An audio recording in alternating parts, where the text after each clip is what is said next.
On my first relationship, bro, I ain't even gonna lie, I got done dirty multiple times. And the sad part about it is that I took her back every single time after that, bro. It was like, it was more times that I could count, bro. It's probably like 6, 7, 8, 9, 10 times that I took her back. And looking back on it, I can't believe that I did that. But when I was in the situation, you cannot tell me anything. Like, I could not be saved, bro. And the reason why this is important is because a lot of Gen Z relationships are just like this, bro. I was in a situation to where I was getting done dirty and I could not leave for whatever reason, bro. And what it boils down to is the fact that we have no self-esteem these days, bro. Right? Our generation has the lowest self-esteem ever because we are constantly comparing ourselves to somebody else, bro. All you do is compare yourself, compare yourself, compare yourself. You got to stop doing that, bro. All you do is search and look for validation in other people. The reality of it is, bro, it's time to wake up, bro. It's time to wake up. Because the only way that I was able to get out of that situation is I had to change myself, brother. All right. So, like, let me break this down. I remember the first time this shit happened, bro. The first time this happened, I was hella sad, bro. You know what I'm saying? The first time.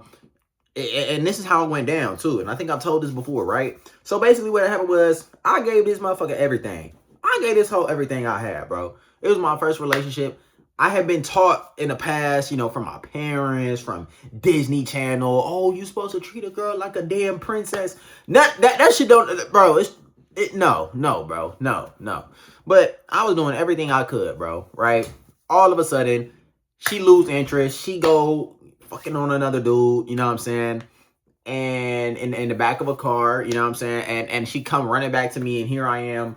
Oh, yeah, whatever. She's changed, whatever, whoopty whoop. Let me tell you something right now, bro. People do not change. All right? They can grow, but that takes time. It takes time. I'm telling you, anything under 5 years, this motherfucker ain't no different. This motherfucker, they the same motherfucker they was last time. All right? But I didn't understand that, and I didn't have enough, like, self-love, brother. I was on social media and Instagram too much, bro. I was influenced by those around me. Right, I was influenced by the shit that I had been taught before, because what I had been taught is like, no, you're supposed to do this, you're supposed to give everything. Little did I know that really that shit don't work. Keep it 100, and I know you probably been through this shit too. So it keep going over and over and over and over and over again, and I'm just like taking her back every single time. I ain't gonna lie, I was a fucking loser. I was a fucking loser, dude. You feel me? And last video, I mentioned something, right? I mentioned that people only like you when you hate yourself. This was one of those situations. And if you're in a situation like this, or if you know somebody in a situation like this, that's exactly what's going on. See, she was only fucking with me because I had low self-esteem. I was the easy person to come back to. I was the easy nigga to just run back to. Whole time I'm in here stressing. Every time I text her, I'm worried. I'm getting that feeling in my chest because she ain't responding. Every time I look at my phone, oh my gosh, she responded. All my peace just gone. All my self-respect, all my self-love just gone, bro. And as a result, I was getting done fucking the worst way. I was getting done the worst way. See, this is exactly the fucking problem. People take advantage of you when you do not love yourself. People take advantage of you when you have no respect for yourself, brother. That's just what it is.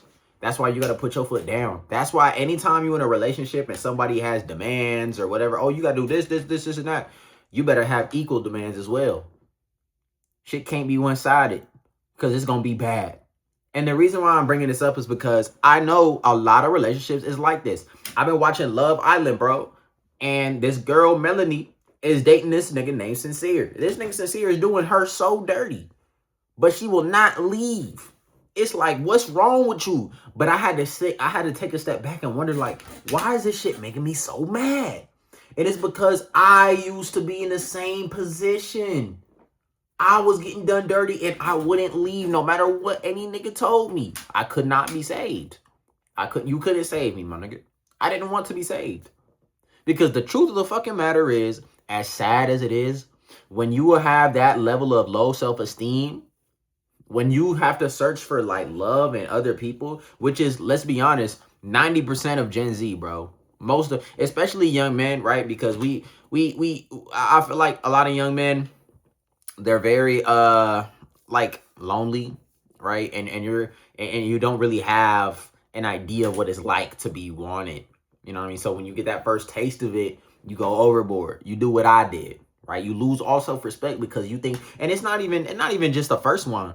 I know hella dudes my age or in my generation that have no type of self-love, no type of self-respect, don't know how to stand up to their bitch. So, like I was saying though, they only fuck with you when you hate yourself.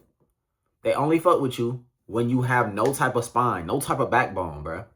So the reason that this is fucking with me so much is because you look around and this is all you see. This is all you see. Toxic relationships, right? And the truth of the matter that nobody wants to talk about is that you like it. You like it. As much as you don't want to admit that shit, if you are the type to continue to go back to a bad situation, you deep down on a subconscious level like that shit. Like getting cheated on. Like that toxicity. This goes for both men and women. And this is what they will never tell you. Oh, no, I like healthy relationships, blah, blah, blah. This is what I've learned throughout my fucking years. Never trust what anybody have to say, especially when it comes to their relationship preferences, whoop-de-whoop. Because whenever emotions are involved, you don't know what the fuck they gonna do.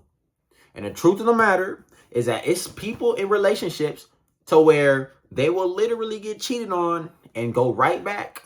And they like it. Subconsciously. They may cry and be upset on the outside, but they like it. And I ain't gonna lie, that was me, nigga. I was addicted to getting done wrong, coming back, repairing it. I was addicted to that toxic ass cycle, dog.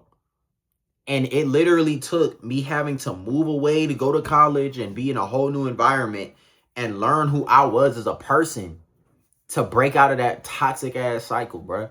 And looking back now, I will never go back to that shit.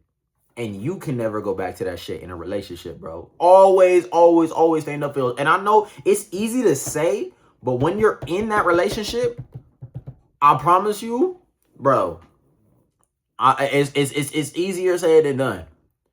If you ain't built that shit in you, you gonna get done so fucking wrong, bro. I'm telling you right now. Some of y'all gonna be in the comments that'll never happen to me. I said the same shit. Just be careful.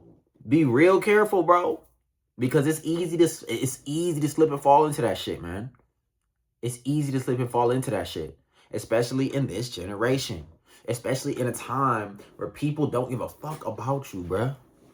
People don't give a fuck about you. We live in a hypergamous society. Which means that the next motherfucker up, the next nigga up is taking your spot. Oh, I love this girl. I love this girl. We woo. As soon as the next nigga that's 6'5" come along, bro, most girls is monkey branching these days. They grabbing the next branch, moving up the ladder, moving up the tree till they get to the tip top. That's why you see girls be getting able to get in clubs for free, getting flown out, whoop-de-whoop. It's because they getting connections. The next richest dude is finna fly her out. She finna monkey branch. Hypergamy. That's why until you are in a locked-in relationship, you can't catch feelings. And when you in that locked-in relationship, you have to have a backbone, fellas. You have to have a backbone, bro. That shit is gone. Our backbone as men has been completely disintegrated from birth. From birth, bro. From birth. We're not taught how to be strong men no more. We not taught how to do none of this shit. We gotta come online and figure out how to do that shit. It's crazy that you gotta go online to figure out how to talk to females. It's crazy how you gotta go online to figure out how to be masculine these days. It's like, bro, like, yeah, some of us is learning from our fathers, but at the end of the day, the boomers and the Gen X's lived in a completely different generation. They was in a completely different time. It was more women back then. Right? The dynamics was different. Now, fellas, we over here, dudes is over here gesturing for a girl. Dudes is over here gesturing. You know what's so fucking crazy? My old barber, not my current barber, my old barber, bro. I remember he was cutting my hair one day, right? And I didn't even know what to say to this nigga. I just kind of agreed because I didn't want him to fuck my shit up. This is a couple years ago. He told me, like, yeah, you know, I got a wife. We've been together for this long, whatever. I was like, okay, that's cool. And he told me like, yeah, but I had to learn how to like, you know, forgive and whoop-de-whoop. Long story short, bro, they damn near in an open relationship, right? Because they had both cheated on each other and they both admitted it and shit like that. And I'm just sitting here listening. I'm like, okay. And then he was like, yeah, because, you know, I done fucked up. She telling me that, you know, she seen a nigga at work and she thought he was fine as hell and whoop-de-whoop. And we just had to forgive each other. And it just got me thinking, like, is this what most marriages are like? Is marriage that fucking cooked? Is marriage that goddamn cooked? Damn, bro. That shit really got me thinking, bro. I gotta make a whole other video because I got some more shit to say. Because that has, I firmly believe that is most marriages these days. And as Gen Z gets married, which we really not getting married like that, but as Gen Z begins to get married and have kids, I feel like a lot of relationships is going to be open relationships because we have lacked the ability to show loyalty, right? And it's going to be a lot of men getting cut because it's going to be a lot of men that was like me. That's just allowing that girl to run amok. And you're going to take her back every time because you're scared to be lonely. That male loneliness epidemic is real. Shit, man. My bad if this video was all over the place, bro. I just had to rant. But I also got to go, bro. So let me know what y'all think about this in the comment section, man. Without wilding, I'm out.